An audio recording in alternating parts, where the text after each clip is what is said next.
আফ্রিকার গহীন অরণ্য সভ্যতার ছোঁয়া থেকে অনেক দূরে এখনও বেঁচে আছে এক জনগোষ্ঠী, নাম তার হেমার উপজাতি।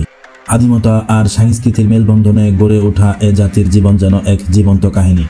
আজ আমরা জানব কেমন তাদের জীবন, কিভাবে একজন শিশু থেকে পরিণত হন একজন গর্বিত হেমার যোদ্ধায়, নারীদের ভূমিকা কেমন, সবই তুলে ধরা হয়েছে এই দীর্ঘ সফরে। হেমার উপজাতির বসবাস মূলত ইথিওপিয়ার দক্ষিণ পশ্চিম অঞ্চলে উমো উপত্যকায়। এটি আফ্রিকার একটি প্রত্যন্ত গ্রীষ্মপ্রধান ও শুষ্ক এলাকা।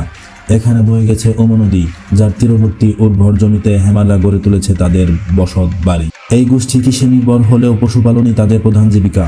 গরু, ছাগল আর ভেড়া এই প্রাণীগুলো শুধু খাদ্য নয়, বরং সামাজিক মর্যাদা, বিয়ের মোহর এবং আচার অনুষ্ঠানের অপরিহার্য অংশ।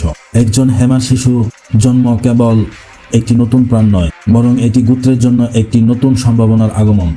জন্মের পর থেকেই শিশুটিকে শেখানো হয় বেঁচে থাকার নিয়ম, পশুপালন, প্রকৃতির সাথে সহব্যবস্থাপন এবং আত্মরক্ষা। ছেলেরা ছোটবেলা থেকে গরু চড়ানো শিখে। খেলার বদলে তারা শিখে কিভাবে গরুর হাঁটু দেখে তার স্বাস্থ্য বিচার করতে হয়, কিভাবে বনপশুর আক্রমণ থেকে রক্ষা করতে হয় পশুপালককে। আর মেয়েরা তার মা, বোন ও খালাদের হাত ধরে শেখে রান্না, ঘর গোছানো, পানি আনা এবং রঙিন মাটি ও দুধ দিয়ে শরীর সাজানো। হেমার সংস্কৃতির গর্ভ। তারা জানে নারীরাই হেমার সমাজের মেরুদণ্ড। হেমারদের সমাজে বয়সপ্রাপ্ত হওয়ার সবচেয়ে গুরুত্বপূর্ণ রীতি হলো বুল জাম্পিং। এই বুল জাম্পিং হলো তারা কিছু গাভীকে একসাথে দাঁড় করিয়ে তার উপর দিয়ে লাফিয়ে লাফিয়ে এক পাশ থেকে আরেক পাশে যেতে হবে। এই রীতি অনুসারে একজন কিশোরকে তার পূর্ণ বয়সে পদার্পণের জন্য নগ্ন হয়ে এক সারিতে দাঁড়ানো 6 থেকে 8টি গরুর পিঠ বেয়ে এপাশ থেকে ওপাশে যেতে হয়।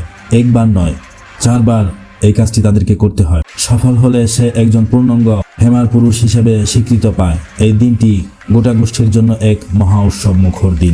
যদিও শুনতে সহজ লাগে, বাস্তবে এটি ভীষণ কষ্টকর ও মানসিকভাবে চ্যালেঞ্জিং। ব্যর্থ হলে তাকে আবার 1 বছর অপেক্ষা করতে হয়।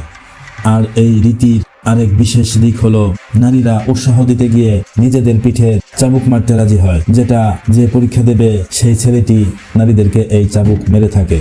ভবিষ্যতের জন্য তার ভাইয়ের প্রতি আত্মত্যাগের প্রতীক হিসাবে দেখে তারা এটাকে। হেমার নারীরা শুধু পরিবারের যত্নই নেয় না, বরং তারা গোত্রের ঐতিহ্য রক্ষা করে, সংস্কৃতি বহন করে এবং কঠিন সময়ে পুরুষদের সহায়তা করে। তারা প্রতিদিন ঘন্টার পর ঘন্টা হাঁটেন পানি আনতে, কাঠ সংগ্রহ করতে এবং খাবার প্রস্তুত করতে। তাদের সাজসজ্জা, হেমার নারীরা বিখ্যাত দুধের ও মাটি দিয়ে তৈরি কেশসজ্জার জন্য তারা বিখ্যাত। সেই সাথে পিতলের চুড়ি, গলার মালা আর চামড়ার পোশাক পরিধান করে, যা তাদের পরিচয়ের প্রতীক। নারীরা গৃহশিক্ষিকা, শ্রেষ্ঠ সংগঠক এবং আচার অনুষ্ঠানের মূল ভরসা। হেমার সমাজে বিয়ে মানে শুধু দুটি প্রাণের মিলন নয়, বরং গোত্রের এক সামাজিক চুক্তি। পাত্রপক্ষকে কনের পরিবারকে মোটা অঙ্কের গরু উপহার দিতে হয়। বিয়ের আগে মেয়েটিকে সাজানো হয় অত্যন্ত ঝলমলে সাজে। তার গলায় জড়ানো হয় বিশেষ মালা, যার মানে সে বিবাহিত। হেমার সমাজে একাধিক স্ত্রী গ্রহণ করা যায়, কিন্তু প্রতিটি স্ত্রী সম্মতি ও সম্মান বজায় রাখা বাধ্যতামূলক। হেমাররা প্রকৃতিক উপাসক। তারা বিশ্বাস করে প্রতিটি প্রাণ ও প্রকৃতির উপাদানই এক একজন আত্মা বহন করে। বৃষ্টি, খরা, রোগ এসবই নিয়ন্ত্রিত হয় অদৃশ্য শক্তির মাধ্যমে। তাদের পুরোহিত বা শরী হলেন আধ্যাত্মিক নেতা, যিনি সিদ্ধান্ত নেন রীতি, চিকিৎসা কিংবা কোনো বিপদের সময় কি করতে হবে। তারা নিয়মিত পশু বলিদান দেন দেবতার সন্তুষ্টি অর্জনের জন্য।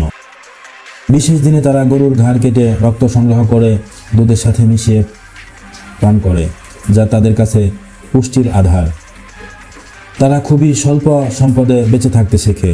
কুড়ে ঘরের মাঝে প্রকৃতির মাঝে বসবাস করে, গরুদের নিয়ে দিনের পর দিন ঘুরে চর খুঁজতে। বিশ্ব এখন দ্রুত বদলাচ্ছে। আধুনিকতার ছোঁয়া হেমারদের জীবনেও ধীরে ধীরে প্রভাব ফেলেছে। কেউ স্কুলে যাচ্ছে, অনেকে মোবাইল ফোন ব্যবহার করছে, কিন্তু সঙ্গে সঙ্গে হেমাররা উদ্বিগ্ন। তাদের ঐতিহ্য কি হারিয়ে যাবে না?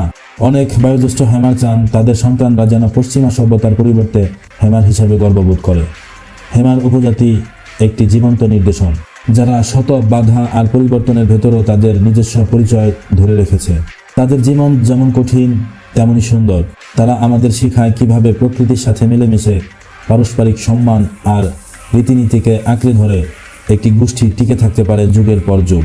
এই ছিল হ্যামার জাতিকে ঘিরে আমাদের এক বিস্ময়কর যাত্রা। যদি আপনার ভালো লেগে থাকে তাহলে জাদুর শহর চ্যানেলটি সাবস্ক্রাইব করুন এবং এরকম আরও অজানা রহস্যময় জাতিগোষ্ঠীর কাহিনী জানতে আমাদের সঙ্গেই থাকুন এবং কমেন্টে জানিয়ে দিন আপনি কি জানতে চান।